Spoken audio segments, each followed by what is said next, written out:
سلام دوستان، به کانال آینده روشن خوش آمدید. امروز ما با شما ادامه می دهیم آموزش مکالمه زبانی روسی را، درس سوم. دوستان عزیز، موضوع درس امروزینه ما جشنها و مهمانی ها می باشد.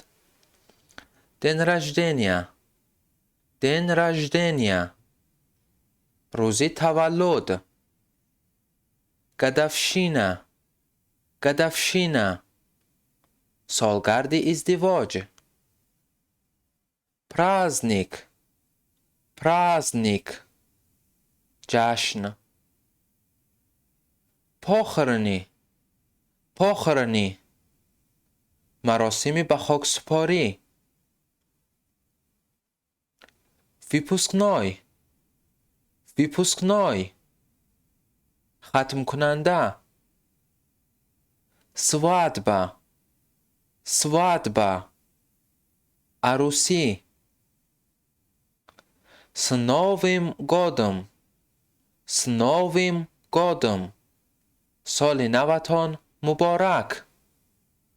с днем рождения، с днем рождения، روز تولدتان مبارک.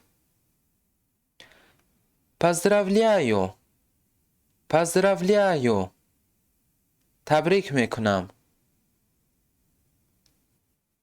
удачи، удачи، موفق باشد. подарок، подарок، هدیه. вечеринка، вечеринка، شب نشینی. открытка، открытка، открытка. праздновать، праздновать، جشن گرفتن.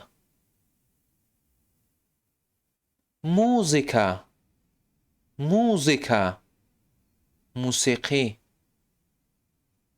хотите потанцевать، хотите потанцевать، میخواهید که برقصیم. да, я хочу танцевать. да, я хочу танцевать. بله، من میخواهم که برقصم. нет, я не хочу танцевать. нет, я не хочу танцевать. نه، من نمیخواهم که برقصم. ты выйдешь за меня، ты выйдешь за меня، با من ازدواج میکنی. دوستان عزیز، از تماشا کردن شما منت داریم. برای از درس های بعدی ما با خبر شدن به کانال ما آبونه شوید و زنگولچه را زیر کنید. تا دیدار.